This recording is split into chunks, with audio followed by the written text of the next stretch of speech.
Cleveland, Ohio, January 1879.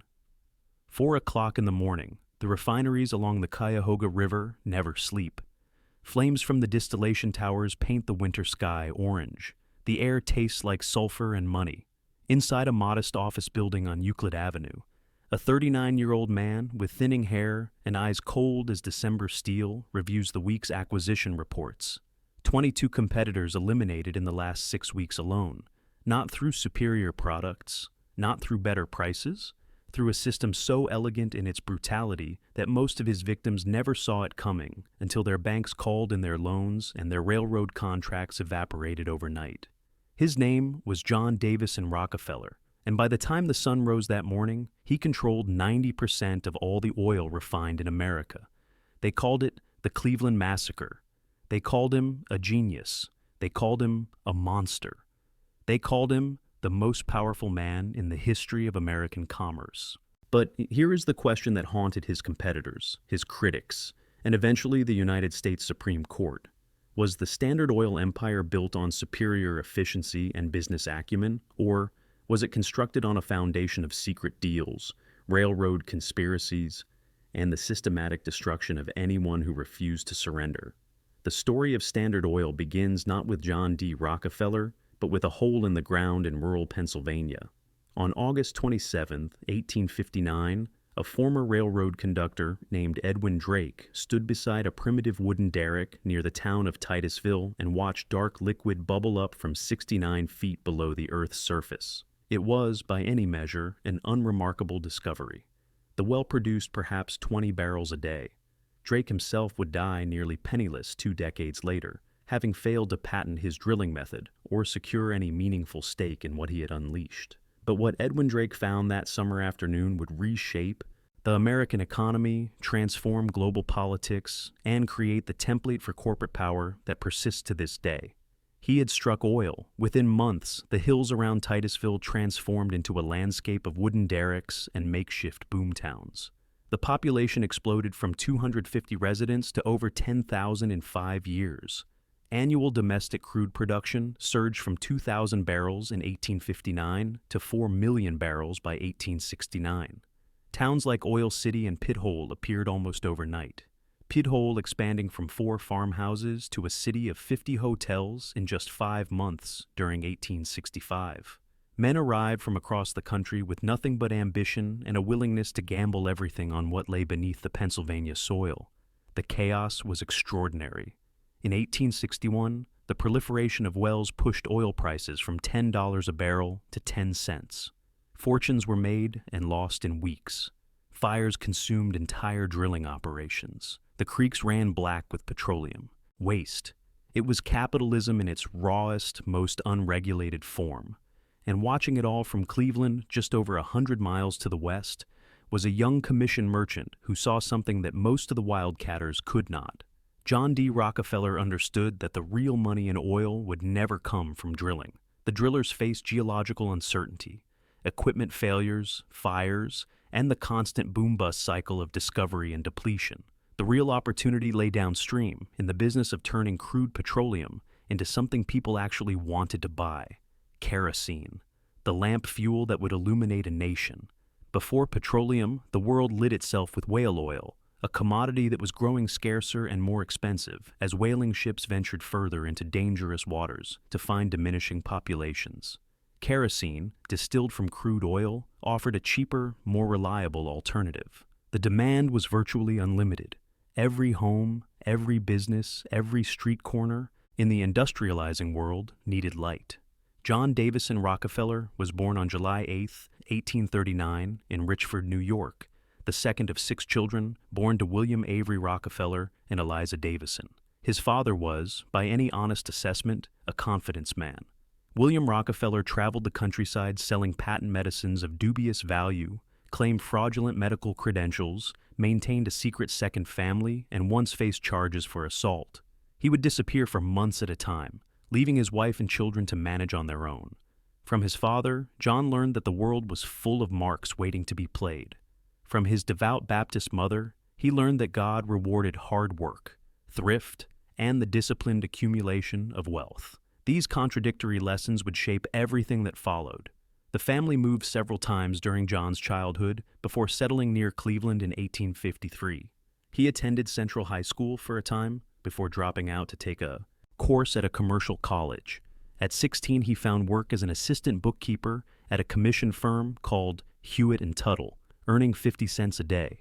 He tithed 10% of his earnings to his church from that very first paycheck, a practice he would maintain for the rest of his life, regardless of whether he was earning 50 cents or $50 million. The young Rockefeller was meticulous, humorless, and possessed of an almost preternatural ability to identify inefficiency. He worked longer hours than anyone else in the office. He studied every contract, memorized every figure, questioned every expense. By 19, he had saved enough money and borrowed enough from his father to start his own commission business with a partner named Morris Clark. The firm dealt in hay, grain, meats, and other commodities. It prospered modestly. Then came the war. The Civil War created explosive demand for petroleum products. Kerosene illuminated Union Army camps. Lubricants kept the machinery of Northern industry running. The Cleveland refiners, who could secure reliable supplies of Pennsylvania crude, found themselves overwhelmed with orders. In 1863, Rockefeller and Clark decided to enter the oil business, partnering with a chemist named Samuel Andrews who had developed superior refining techniques. They built a small refinery near the Cuyahoga River, and within 2 years it was the largest in Cleveland. What happened next would establish the pattern for the next 4 decades. Rockefeller examined the refining business with the same cold analytical eye he had once applied to commodity trading. He identified waste everywhere. He found that refiners were dumping gasoline, a byproduct of kerosene production, directly into rivers because they had no use for it. He found ways to sell that gasoline. He found that refiners were discarding the heavy residue left after distillation. He found ways to sell that too, marketing it as lubricants and eventually as fuel. Oil. He built his own barrel-making operation to avoid paying markups to coopers. He bought his own wagons. He bought his own boats. He eliminated every middleman he could identify. The mathematics were relentless. Every penny saved on barrel staves was a penny that could be reinvested or accumulated. Every efficiency gained over competitors was leverage that could be used to gain further advantages. By 1865, Rockefeller had become convinced that his partners lacked the vision to build something truly dominant. He and Clark decided to dissolve their partnership by auction, with the refinery going to whoever bid highest. Rockefeller bid $72,500, an enormous sum for the time. Clark did not match it, and just like that, John D. Rockefeller was in control. He was 25 years old. The partnership that would transform Rockefeller from a successful Cleveland refiner into the master of American industry began in 1867 when he met Henry Morrison. Flagler. Flagler was 9 years older than Rockefeller, a failed salt manufacturer who had lost everything during the Civil War when his supply of Saginaw brine proved inadequate to meet wartime demand.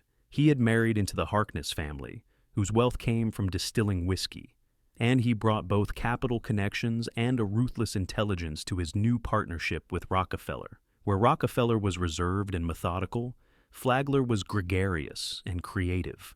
Where Rockefeller focused on internal operations and cost control, Flagler turned his attention outward to the railroads and banks and competitors that would determine Standard Oil's fate. The two men complemented each other perfectly. Rockefeller called Flagler the brains of the enterprise. Flagler called Rockefeller the spine. Together, they would build something neither could have accomplished alone. It was Flagler who negotiated the first railroad rebates, sitting across the table from railroad executives, and explaining why they should give Standard Oil rates that would bankrupt their other customers. It was Flagler who designed the corporate structures that would allow the company to operate across state lines while evading state regulation.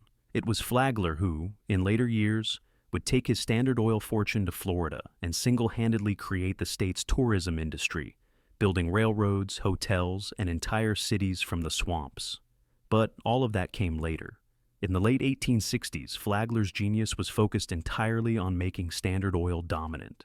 The Standard Oil Company was incorporated in Ohio on January 10, 1870, with $1 million in capital.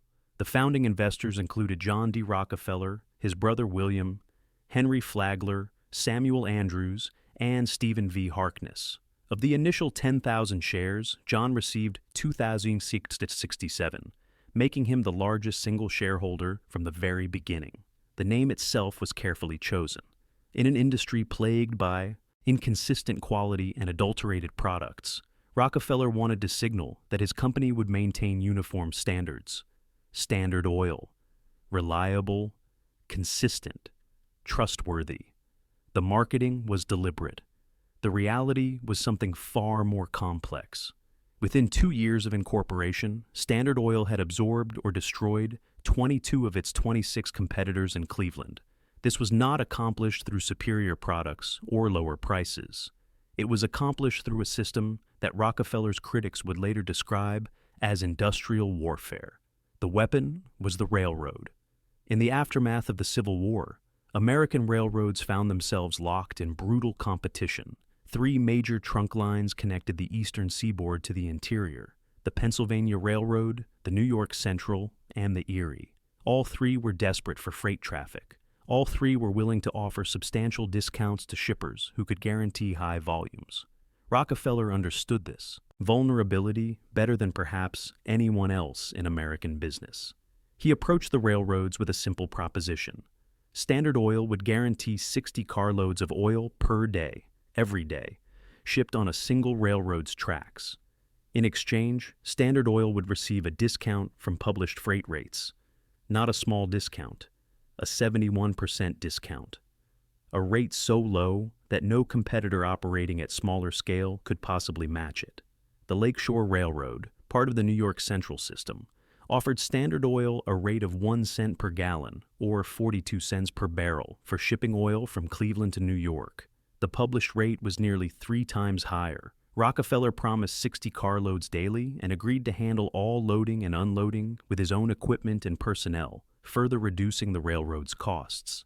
In exchange, he received a rate that made it mathematically impossible for any Cleveland competitor to survive. But that was only the beginning. Rockefeller also secured something called drawbacks, payments the railroads would make to Standard Oil on oil shipped by its competitors.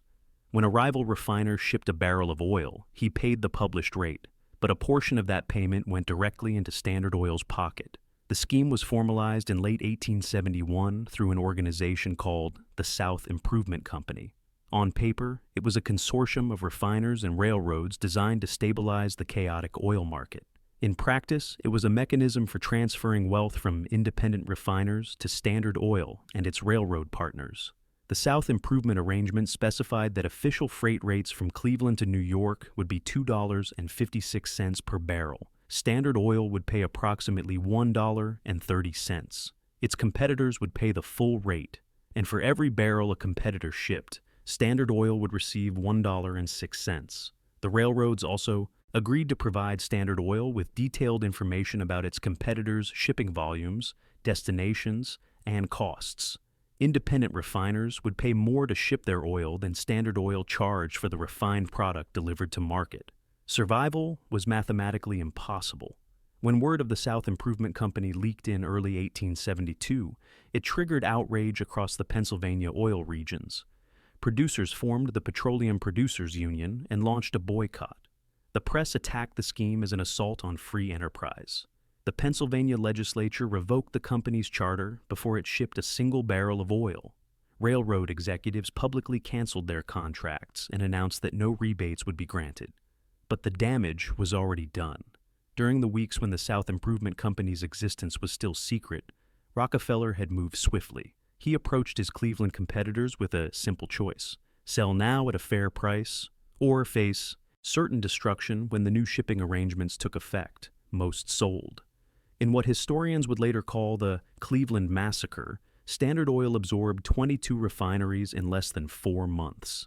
The methods varied. Some owners received cash. Others received Standard Oil stock that would eventually make them wealthy. Those who refused to sell found their credit suddenly revoked by banks with close ties to Standard Oil. Rockefeller had offered every important Cleveland banker the opportunity to invest in Standard Oil stock, ensuring that financial institutions would have strong incentives to support his activities. Competitors found their railroad cars mysteriously delayed. They found their barrel suppliers unwilling to fill orders. They found themselves bleeding money until surrender became the only option. One Cleveland refiner named Frank Rockefeller, John's own brother, held out longer than most. He eventually sold too. The brothers remained estranged for decades. Afterward, Frank convinced that John had cheated him out of fair value for his business.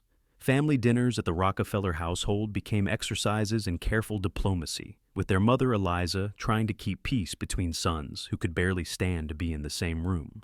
Rockefeller later defended the Cleveland acquisitions by characterizing himself as the industry's savior. He was not destroying competitors, he claimed, but rescuing them from an industry plagued by overproduction, price instability, and waste. He was creating order from chaos. His plan was simpler and more effective than the South Improvement Scheme. It required no formal agreements, no public scrutiny, no legislative approval. It required only size, patience, and a willingness to do whatever was necessary to eliminate competition. Standard Oil's kerosene prices dropped from 58 cents per gallon in 1865 to 26 cents by 1870. Rockefeller used the Erie Canal during summer months to ship refined oil more cheaply than any railroad could match. He invested in research and development, finding ways to process Ohio's sour, crude oil that other refiners rejected as unusable. He developed over 300 petroleum-based products, from tar to paint to petroleum jelly to chewing gum base. The company's research laboratories, established in the 1880s, became models for industrial research that would be copied across American industry. Chemists worked to improve refining yields, reduce waste, and develop new products from petroleum byproducts. They found ways to remove the sulfur compounds that gave some crude oils an unpleasant smell and made them difficult to refine. They developed processes for producing consistent quality lubricants that could meet the demands of increasingly sophisticated machinery. They experimented with petroleum-based medicines, cosmetics, and industrial chemicals. But efficiency alone cannot explain Standard Oil's dominance.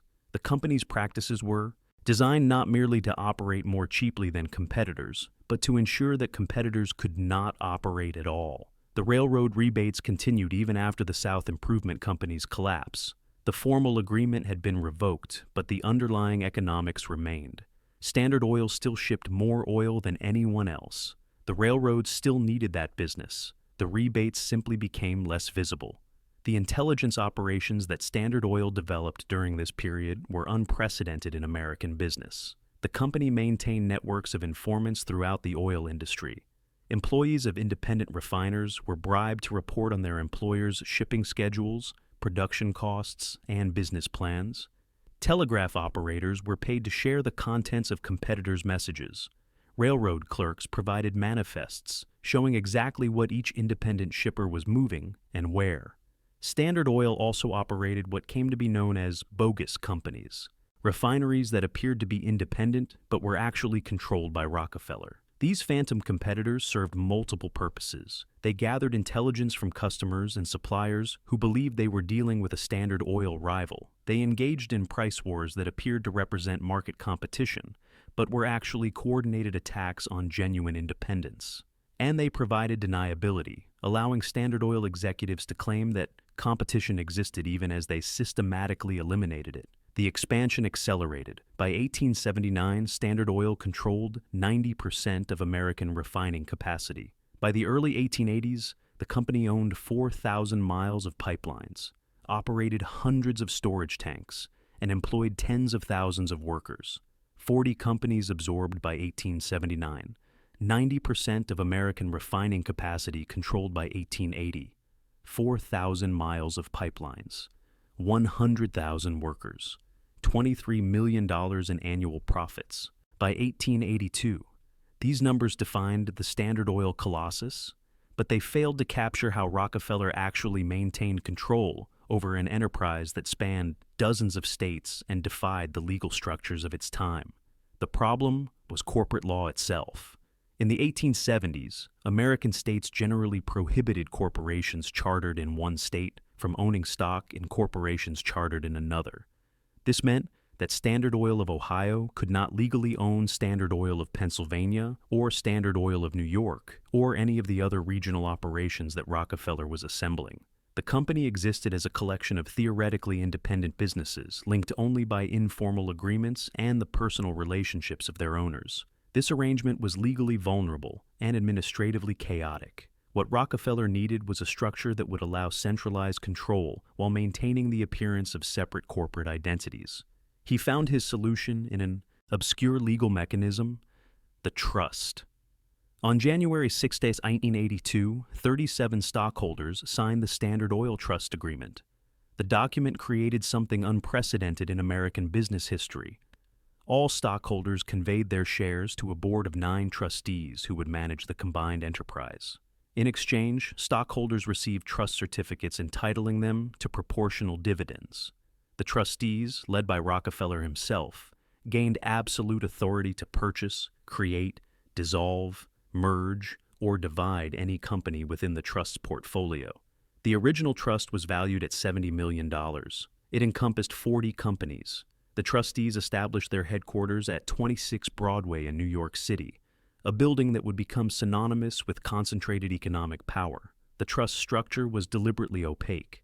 As the journalist Ida Tarbell would later write, "You could argue its existence from its effects, but you could not prove it. Companies that were actually controlled by Standard Oil maintained separate identities, separate boards of directors, and separate public-facing operations. Many customers, suppliers, and even employees had no idea they were dealing with a Rockefeller enterprise. This secrecy served multiple purposes. It made antitrust prosecution difficult because critics could not easily demonstrate that a unified monopoly existed. It allowed Standard Oil to gather intelligence on competitors by operating independent companies that would report back on market conditions. And it enabled predatory pricing schemes where an ostensibly independent refinery would undercut local competitors, while Standard Oil's official operations maintained respectable prices. The trust was not merely large, it was comprehensive. By the mid-1880s, Standard Oil controlled refining capacity, pipeline networks, railroad tank cars, export terminals, wholesale distribution, and increasingly retail sales as well. The company owned timberland for barrel staves, copper mines for steel construction, and chemical plants for the production of sulfuric acid used in refining. It maintained a fleet of steamships. It operated its own research laboratories. It employed an army of lawyers, accountants, and industrial spies. Competitors did not simply face a larger company. They faced an integrated system designed to identify and eliminate any threat to Standard Oil's dominance. The Trust's intelligence network tracked rival shipments, pricing strategies, and business relationships. When a new refinery appeared, Standard Oil had multiple options for response. Price cuts targeted specifically at that refinery's market, pressure on its railroad and pipeline access, acquisition offers that were difficult to refuse, or simply waiting until the competitor exhausted his capital, trying to fight an enemy with unlimited resources. The mathematics of monopoly power revealed themselves most clearly in Standard Oil's pricing practices. The company maintained detailed records of its costs and its competitors' costs in every market where it operated. Where competition existed, Standard Oil priced aggressively, sometimes below its own production costs, to drive rivals out of business. Where competition had been eliminated, prices rose to whatever the market would bear. Federal investigators who later examined Standard Oil's records found stark evidence of this two-tier system. The government's case against Standard Oil would eventually cite local price cutting at points where necessary to suppress competition as one of the trust's primary anti-competitive weapons. Pipeline control provided another lever of power. By the 1880s, Standard Oil owned or controlled virtually all the pipeline infrastructure connecting Pennsylvania oil fields to eastern refineries.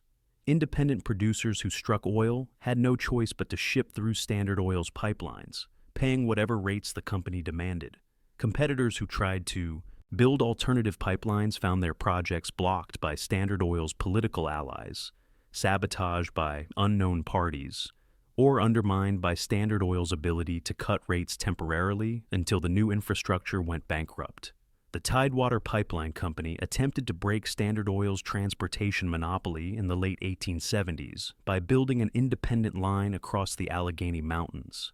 Standard Oil responded with a combination of legal challenges, political pressure, and offers to purchase the company at premium prices. When Tidewater's founders refused to sell, Standard Oil built competing pipelines and cut transportation rates until Tidewater's financial position became untenable. Eventually, Standard Oil acquired a controlling interest. When the New York State Legislature investigated railroad rebate practices in 1879, investigators discovered that at least half of all long-haul freight received discounted rates, with Standard Oil as the primary beneficiary. Company executives initially denied any connection between Standard Oil and various independent refineries that also received preferential treatment. John Dustin Archbold, president of the Acme Oil Company, denied under oath that Acme was associated with Standard Oil. He then admitted to being a director of Standard Oil. The human cost of Standard Oil's rise appeared most starkly in the communities that Rockefeller conquered. Cleveland itself prospered, becoming one of America's wealthiest cities during the Gilded Age. But in the Pennsylvania oil regions where Frank Tarbell, Ida's father, had built oil storage tanks and operated a small refinery, the South Improvement Company scheme and its aftermath devastated family businesses that had flourished during the industry's chaotic early years. The independent producers and refiners of Titusville, Oil City, and the surrounding communities found themselves squeezed between Standard Oil's pipeline monopoly on one side and its railroad dominance on the other. Many sold their operations at distressed prices. Others watched their businesses slowly collapse as the combination of high transportation costs and low oil prices made profitability impossible. A few held out, forming organizations like the Pure Oil Company that would eventually become Standard Oil's most persistent domestic competitor. But even these survivors operated at the margins of an industry that Rockefeller thoroughly dominated. The psychological impact extended beyond financial losses. For decades afterward, the oil regions would remember the betrayal of 1872.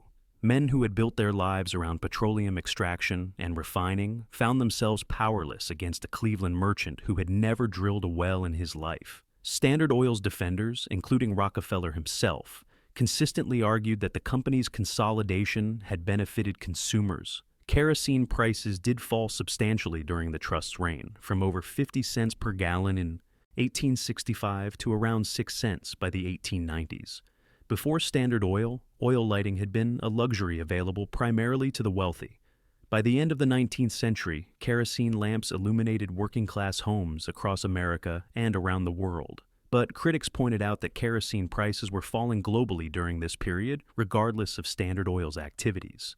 New oil fields, improved refining technology, and expanding transportation networks reduced costs throughout the industry. The company's pricing record suggested that it charged premium prices wherever competition allowed, and cut prices only where necessary to destroy rivals.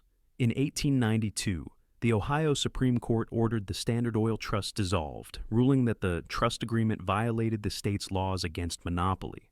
The trustees complied with the letter of the ruling while thoroughly subverting its intent. They officially dissolved the trust and redistributed shares to the original stockholders. But those stockholders were the same people who had been the trustees, and they continued to coordinate their activities through informal agreements and interlocking directorates. The Standard Oil interests that replaced the formal trust operated as a unified enterprise in everything but legal structure. The same men made the same decisions. The same pipelines carried the same oil. The same refineries processed it. When critics complained that nothing had actually changed, Standard Oil's lawyers pointed to the technically correct fact that the trust no longer existed. In 1899, the company found a more permanent solution.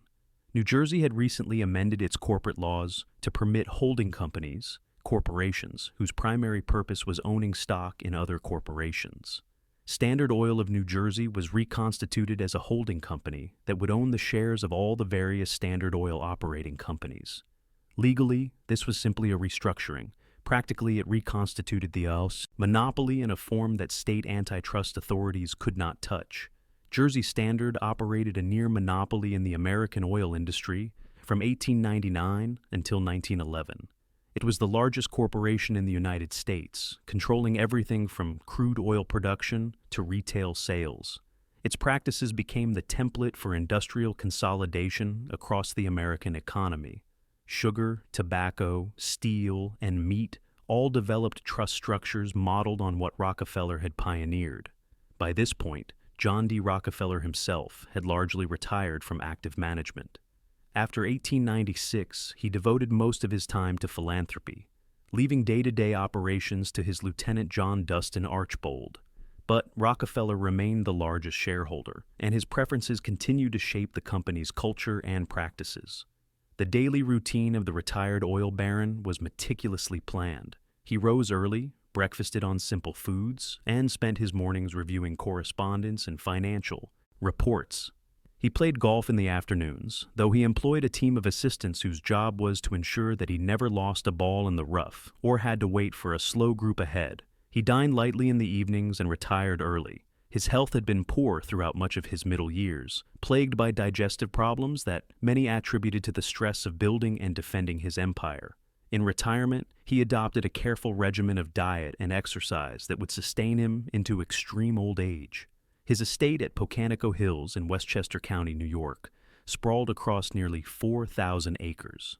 The main house was modest by the standards of Gilded Age plutocrats, a 3-story structure that could have belonged to any prosperous businessman. But the grounds were spectacular, landscaped by the finest designers and maintained by an army of groundskeepers. The estate included gardens, lakes, forests, and miles of carriage roads that Rockefeller used for his daily drives. He had purchased the surrounding farmland not because he needed it, but because he wanted to ensure that no one would build factories or tenements within sight of his windows. The attack that would ultimately bring down Standard Oil came not from competitors or legislators, but from a 45-year-old woman with a personal vendetta and an extraordinary capacity for research. Ida Minerva Tarbell had grown up in the Pennsylvania oil regions during the chaos of the 1870s. Her father had built oil storage tanks and operated a small refinery. She had witnessed firsthand what the South Improvement Company and its aftermath had done to independent producers like her family. "There was born in me a hatred of privilege," Tarbell later wrote. "Privilege of any sort." That hatred drove a career in journalism that would culminate in what many consider the greatest work of investigative reporting in American history. Tarbell was an unlikely crusader. She had spent years in Paris studying this French Revolution and had written a popular biography of Napoleon before turning her attention to American industry. She was not a radical. She did not oppose capitalism or wealth or large corporations as such. What she opposed was unfairness, the use of power to prevent competition rather than to excel within it. This moderate stance made her criticism all the more devastating. She could not be dismissed as a socialist or anarchist. She simply documented facts and let readers draw their own conclusions. In 1901, Tarbell began investigating Standard Oil for McClure's Magazine, one of the leading progressive publications of the era. She conducted extensive interviews with former employees, competitors, and even company insiders. Henry H. Rogers, a senior Standard Oil executive, met with Tarbell numerous times at company headquarters, apparently believing her work would be favorable. He provided access to internal documents and explained the company's operations with surprising candor. Rogers was one of Standard Oil's most colorful executives, a man who had risen from poverty in rural Massachusetts to become one of the wealthiest men in America. He was charming, generous to friends and family, and utterly ruthless in business. He had personally overseen some of Standard Oil's most aggressive campaigns against competitors. His willingness to speak with Tarbell reflected the confidence of men who had operated without accountability for so long that they could not imagine being held accountable now. Rogers underestimated what Tarbell would do with the information. The history of the Standard Oil Company appeared first as a 19-part serial in McClure's between November 1902 and October 1904, then as a 2-volume book that became an immediate bestseller. Tarbell documented the Cleveland Massacre, the South Improvement Company, the railroad rebates, the predatory pricing, the industrial espionage, and the systematic elimination of competition that had characterized Standard Oil's rise. She named names, cited documents, and traced specific transactions that proved her claims. The work was not simply journalism. It was a meticulous legal brief assembled in narrative form, providing federal prosecutors with a roadmap for antitrust action. Tarbell wrote with cold precision rather than emotional appeals, letting the facts carry the weight of her argument. They had never played fair, Tarbell wrote of Standard Oil, and that ruined their greatness for me. Rockefeller never directly responded to Tarbell's charges. His associates dismissed her as Miss Tarbarrel and attacked her motives rather than her evidence. But the damage was done. Public opinion turned decisively against Standard Oil. State and federal investigations intensified. And in 1906, the Theodore Roosevelt administration filed suit under the Sherman Antitrust Act, seeking to dissolve the Standard Oil combination. Roosevelt himself had complicated feelings about industrial consolidation. He distinguished between good trusts that achieved efficiency through scale and bad trusts that maintained their position through anti-competitive practices. He believed that large corporations were an inevitable feature of modern economies, and that the government's role was to regulate them rather than destroy them. But Standard Oil had so thoroughly documented its own abuses that even Roosevelt's moderate approach required action.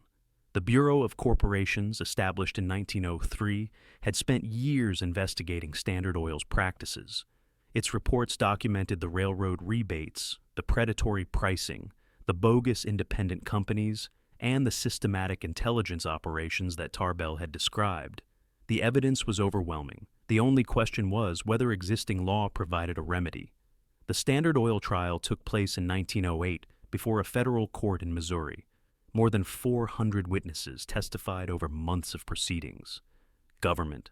Prosecutors presented evidence that Standard Oil had secured illegal railroad discounts, blocked competitors from pipeline access, operated fake independent companies to deceive customers and gather intelligence, and engaged in predatory pricing designed specifically to destroy rivals rather than benefit consumers. The parade of witnesses included former competitors who had been driven out of business, railroad executives who testified about rebate arrangements, former Standard Oil employees who described the company's intelligence operations, and market analysts who traced the patterns of predatory pricing across dozens of local markets. The documentary evidence filled thousands of pages. Internal memoranda showed Standard Oil executives discussing how to eliminate specific competitors. Accounting records showed the two-tier pricing system in operation. Railroad contracts showed rebates that the company had denied receiving. Standard Oil's defense rested on two main arguments. First, the company contended that its growth reflected superior efficiency rather than anti-competitive practices. Second, the company argued that the Sherman Antitrust Act prohibited only unreasonable restraints on trade, and that Standard Oil's practices had not actually harmed consumers. The trial court rejected both arguments. The evidence of systematic anti-competitive behavior was overwhelming. The court ordered the dissolution of the holding company. Standard Oil appealed to the Supreme Court. On May 15, 1911, Chief Justice Edward White delivered the court's unanimous decision. The Standard Oil Trust was indeed an unreasonable monopoly that violated federal antitrust law. The company must be dissolved. The very genius for commercial development and organization, which it would seem was manifested from the beginning, soon began an intent and purpose to exclude others, White wrote. The company's monopolistic practices had resulted not as a result of normal methods of industrial development, but by new means of combination with the purpose of excluding others from the trade. The court gave Standard Oil 6 months to dismantle itself. The holding company was divided into 34 separate corporations, each theoretically independent and competitive. The largest were Standard Oil of New Jersey, which would eventually become Exxon, Standard Oil of New York, which would become Mobil, and Standard Oil of California, which would become Chevron. Other fragments included Standard Oil of Indiana, later Amoco, Standard Oil of Ohio, later Sohio, the Ohio Oil Company, later Marathon, and Continental Oil, later Conoco. The dissolution of Standard Oil represented one of the most significant antitrust actions in American history. It established that even the largest and most powerful corporations could be broken up if their practices violated federal law. It demonstrated that sustained investigative journalism could shape public policy.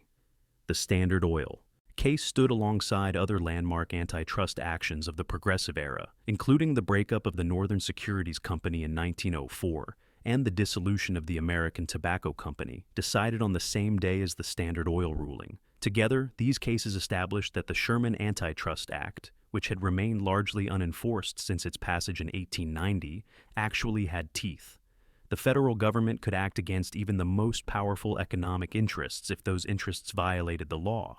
Rockefeller's contemporaries among the great industrialists of the Gilded Age watched the Standard Oil case with intense interest. Andrew Carnegie, who had sold his steel empire to J.P. Morgan in 1901 and retired to philanthropy, had built his fortune through vertical integration and aggressive competition, not unlike Rockefeller's methods.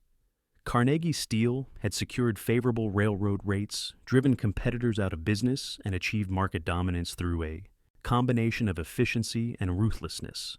But Carnegie had escaped antitrust scrutiny by selling out before the progressive movement reached its peak.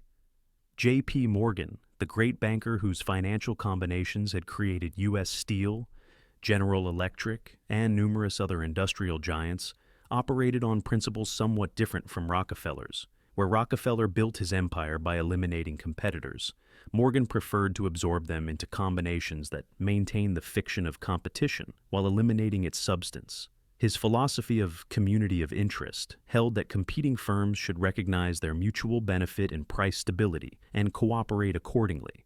This approach proved more legally defensible than Rockefeller's naked monopoly, though Morgan's combinations would eventually face antitrust challenges as well. The contrast between these approaches reflected different theories of how concentrated economic power could be maintained.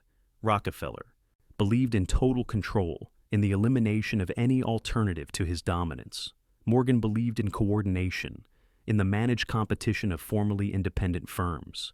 Both approaches produced enormous wealth for their architects.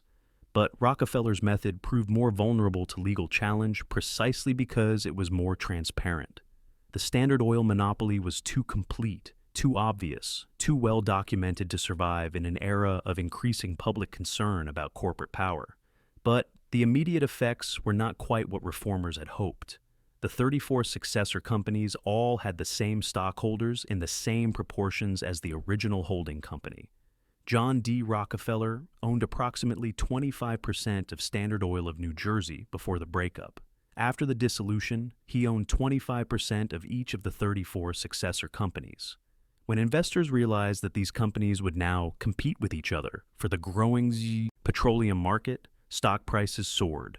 Rockefeller's personal fortune, estimated at $300 million before the breakup, roughly tripled in the years immediately afterward. The world's richest man had become substantially richer through the antitrust action designed to punish him. The successor companies did eventually become genuine competitors, but the process took decades. For years after 1911, the former Standard Oil executives who ran the various fragments maintained informal coordination through personal relationships, shared board members, and industry associations. Over time, new oil discoveries in Texas, Oklahoma, and California brought new competitors into the market. Gulf Oil, Texaco, and Shell emerged as major players independent of the Standard Oil lineage. The automotive revolution transformed petroleum from a lighting fuel into a transportation fuel, massively expanding demand and creating opportunities for firms outside the Rockefeller orbit. By the mid-20th century, the petroleum industry had become genuinely competitive, though a handful of major companies, most tracing their lineage to Standard Oil, continued to dominate. The modern descendants of Rockefeller's empire remain among the largest corporations in the world. ExxonMobil, formed from the 1999 merger of Standard Oil of New Jersey and Standard Oil of New York, ranks among the most valuable companies on Earth. Chevron, the successor to Standard Oil of California, operates in virtually every country where petroleum is produced or consumed. BP acquired both Standard Oil of Ohio and Amoco, bringing significant portions of the old trust under British ownership. John D. Rockefeller lived until May 23, 1937, dying at his home in Ormond Beach, Florida, at the age of 97. By the time of his death, he had given away over $500 million to educational, medical, and scientific causes. The University of Chicago, founded with Rockefeller money in 1892, had become one of the world's great research institutions. The Rockefeller Institute for Medical Research, established in 1901, had developed vaccines for meningitis and yellow fever. The Rockefeller Foundation, chartered in 1913, would become perhaps the most influential philanthropic organization in history. The General Education Board, established in 1902, worked to modernize education in the American South, funding schools for both white and black students at a time when the region's educational infrastructure lagged far behind the North. The Rockefeller Sanitary Commission, founded in 1909, successfully eradicated hookworm disease from the southern states. Spelman College, named after Rockefeller's wife, Laura Spelman, became a leading institution for the education of African American women. The transformation of John D. Rockefeller from reviled monopolist to celebrated philanthropist represented one of the most remarkable image rehabilitations in American history. He handed out dimes to children and adults wherever he went, a practice that delighted photographers and softened his public image. His philanthropic advisor, Frederick Gates, had convinced him that systematic, scientific giving could accomplish more than random charity. The result was a revolution in philanthropy that established the model for foundation-based giving that persists to this day. Gates himself was a remarkable figure, a former Baptist minister who became Rockefeller's closest advisor on charitable matters. He approached philanthropy with the same analytical rigor that Rockefeller had applied to the oil business. He investigated potential grantees, evaluated outcomes, and demanded accountability.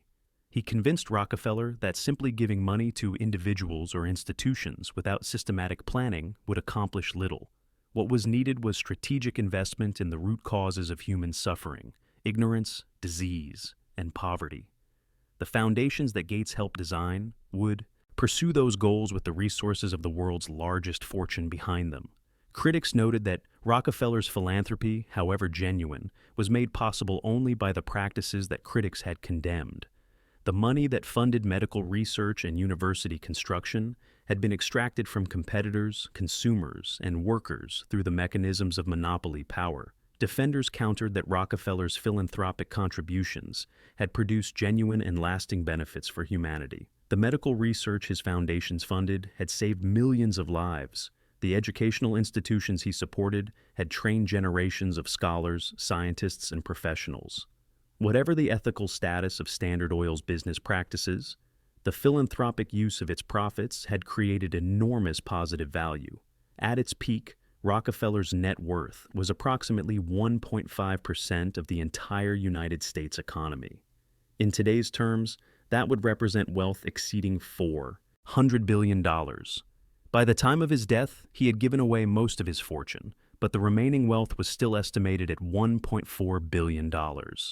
The Rockefeller family maintained its philanthropic and political influence throughout the 20th century.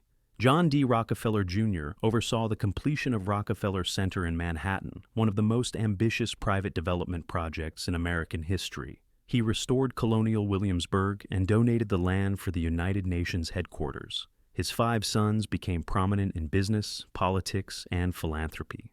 Nelson Rockefeller served as governor of New York and vice president of the United States.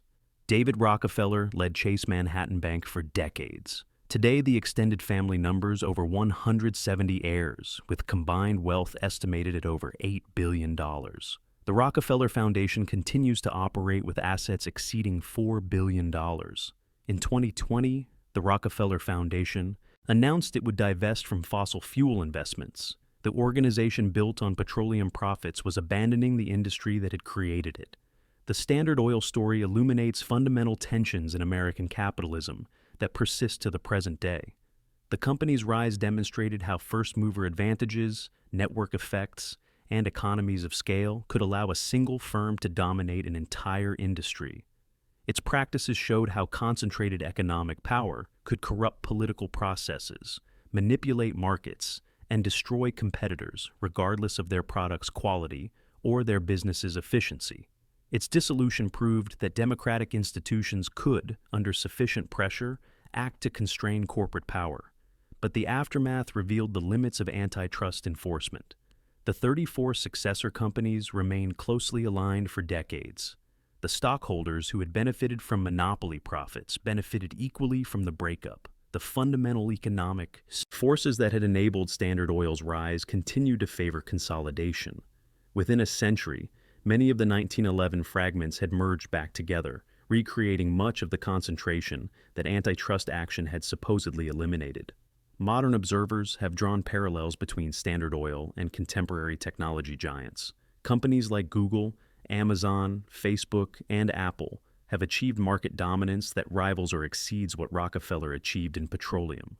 The same questions that animated the Standard Oil debates apply with equal force to the digital economy.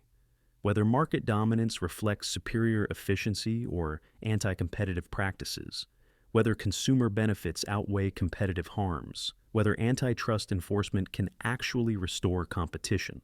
The petroleum industry that Standard Oil created has itself become a subject of existential concern.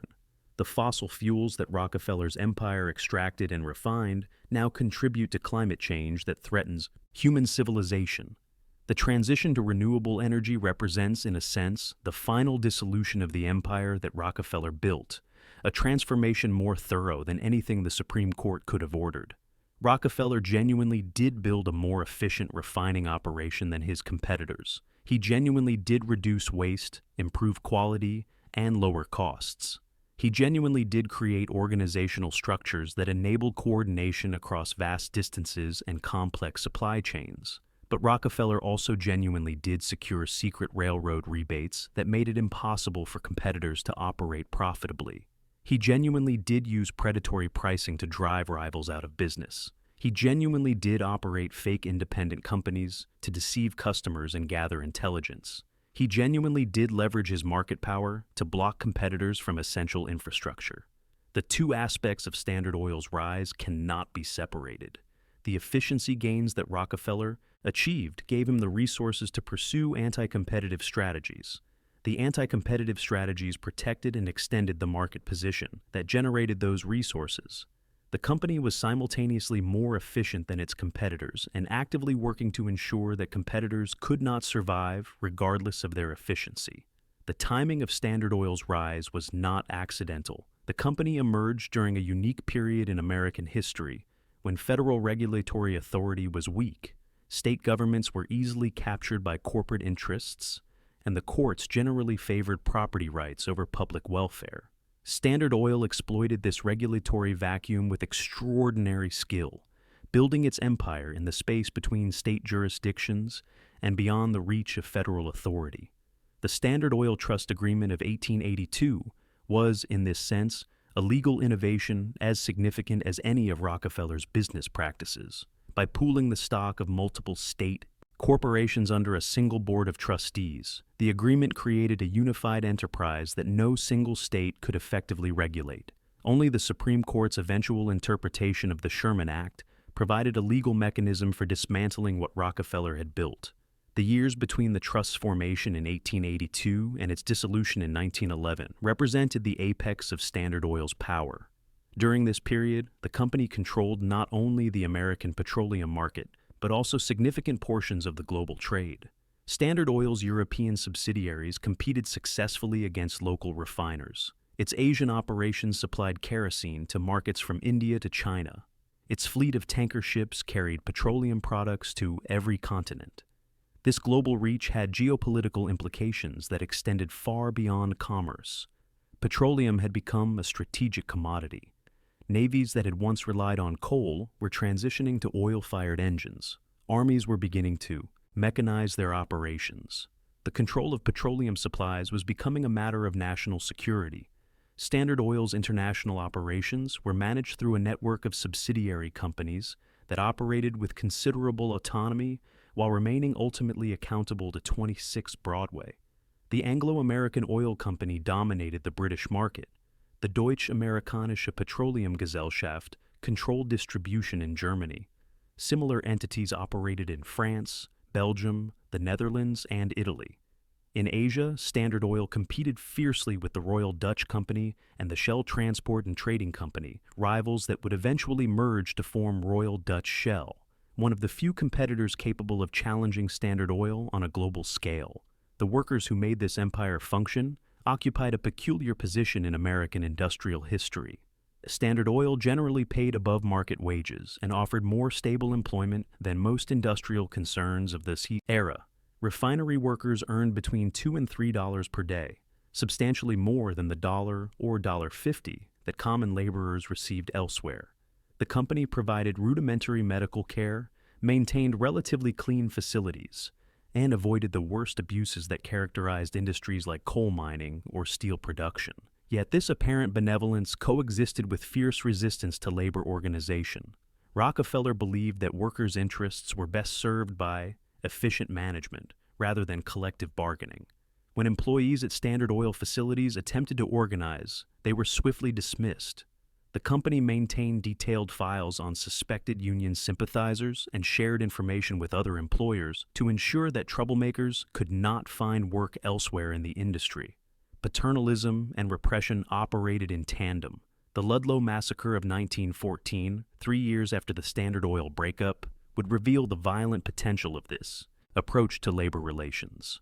Colorado Fuel and Iron, a Rockefeller-controlled company, was the site of a bitter strike by coal miners seeking union recognition. When the Colorado National Guard attacked a tent colony of striking workers and their families, 21 people died, including 11 children. The massacre prompted congressional investigations and forced John D. Rockefeller Jr. to develop what he called an industrial representation plan that offered workers some voice in workplace conditions without actual union representation. The plan became a model for company unions across American industry. The British Navy's decision to convert from coal to oil power, championed by Winston Churchill as First Lord of the Admiralty before the First World War, reflected this new strategic reality. Oil-powered ships were faster and could be refueled more quickly than coal burners. But Britain had abundant coal and virtually no oil. The decision to convert tied British naval supremacy to petroleum supplies that came largely from foreign sources, including fields that Standard Oil and its successors would develop. The geopolitics of oil, which would shape 20th century history from the Middle East to Venezuela to the Persian Gulf, had their origins in the industry that Rockefeller built. The contrast between Rockefeller's business ruthlessness and personal piety never seemed to trouble him. Either he compartmentalized his ethics, applying different standards to different domains of life, or he genuinely believed that competitive capitalism was a form of warfare in which ordinary moral rules did not apply. He did not drink, smoke, or gamble. His personal conduct was irreproachable by the standards of Victorian morality. Yet this same man orchestrated the destruction of thousands of businesses.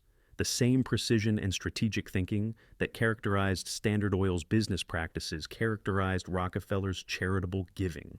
He did not simply give money away. He invested it in institutions and programs designed to produce maximum impact. The foundations he created employed professional staff who evaluated proposals, monitored grantees, and measured outcomes. The systematic approach that had built a monopoly was now applied to improving human welfare. The results were remarkable. The Rockefeller Foundation's medical programs helped develop vaccines and treatments that saved millions of lives. Its agricultural initiatives, including the Green Revolution, increased food production dramatically in developing countries. Its educational grants helped build universities and research institutions around the world. These achievements cannot be dismissed simply because of their origins. The vaccines work regardless of where the research funding came from. The crops grow regardless of how the agricultural research was financed. This is the fundamental ambiguity at the heart of the Rockefeller legacy. The same organizational genius that built the Standard Oil monopoly also built institutions that have genuinely improved human welfare. The passage of time has not resolved this ambiguity. Contemporary debates about wealth inequality, corporate power, and philanthropic influence echo the controversies that surrounded Rockefeller during his lifetime. When modern billionaires deploy their fortunes through charitable foundations, critics ask whether the wealth was legitimately earned and whether philanthropy can substitute for fair taxation. The same questions were asked about Rockefeller a century ago, and they have not been answered. The Standard Oil case also established legal precedents that continue to shape antitrust enforcement. The rule of reason that Chief Justice White articulated in 1911 remains the foundation of American antitrust jurisprudence. The debate about what constitutes an unreasonable restraint, about whether consumer benefit can excuse competitive harm, continues in contemporary cases against technology companies. The Pennsylvania oil regions where it all began have been transformed beyond recognition. The wooden derricks that once covered the hills around Titusville are long gone, replaced by forests and farms. Oil City has shrunk to a fraction of its peak population. The Drake Well Museum preserves the site where the American petroleum industry was born. The boom is over. The bust came long ago. What remains is memory. But elsewhere, the story continues. In the Persian Gulf, where Standard Oil's successors helped develop the world's largest petroleum reserves. In the Gulf of Mexico, where offshore drilling platforms extract oil from beneath miles of water. In the shale formations of North Dakota and Texas, where hydraulic fracturing has unlocked new reserves. The technology has changed, the geography has shifted, but the fundamental dynamics of the petroleum industry remain recognizable to anyone who has studied Standard Oil's history. The energy transition that climate change demands would represent, in effect, the final dissolution of Rockefellers' empire. Not a legal breakup ordered by courts, but an economic transformation that renders fossil fuels obsolete. Solar, wind, and other renewable energy sources are becoming increasingly competitive with petroleum. Electric vehicles are beginning to displace internal combustion engines. The petroleum age, which began with Drake's Well in Titusville and reached its apex under Standard Oil's dominance, may be approaching its end. The Rockefeller Archive Center in Sleepy Hollow, New York, houses documents from over a century of the family's history. Researchers can access correspondence, financial records, and personal papers that illuminate how Standard Oil operated and how its founder thought about his business and his legacy. Those materials tell a story of extraordinary ambition, remarkable achievement, and profound ethical compromise. They provide evidence that both defenders and critics of Rockefeller can cite to support their arguments. They do not and cannot provide a simple verdict. 1870 to 1911. 41 years, 90% market share at peak, 40 companies consolidated into a single trust, 9 trustees controlling $70 million in assets, 100,000 workers, 34 successor companies created by court order, over $500 million given to charity, foundations that continue to operate more than a century later. John D. Rockefeller built something unprecedented. A corporate structure that dominated an entire industry, shaped national and international policy, and generated wealth on a scale that had never been seen before. He did it through a combination of genuine innovation, ruthless competition, and systematic manipulation of the legal and political systems that were supposed to constrain corporate power. He then spent the last 4 decades of his life giving that money away, funding institutions that have genuinely improved human welfare, while permanently associating his name with both the best and worst of American capitalism. The economic system that has shaped modern life is neither simply good nor simply evil. It produces both extraordinary benefits and extraordinary harms. Understanding that complexity and developing institutions that can capture the benefits while constraining the harms remains the ongoing work of democratic society. The refineries have gone silent along the Cuyahoga River. The buildings that once housed Standard Oil's local operations have been demolished or repurposed. The flames that once painted the winter sky have been extinguished. But the questions that Standard Oil raised have never been answered. What is the proper relationship between economic efficiency and competitive markets? Between private enterprise and public accountability? Between the pursuit of profit and the welfare of society? John D. Rockefeller believed he was building something that would last forever.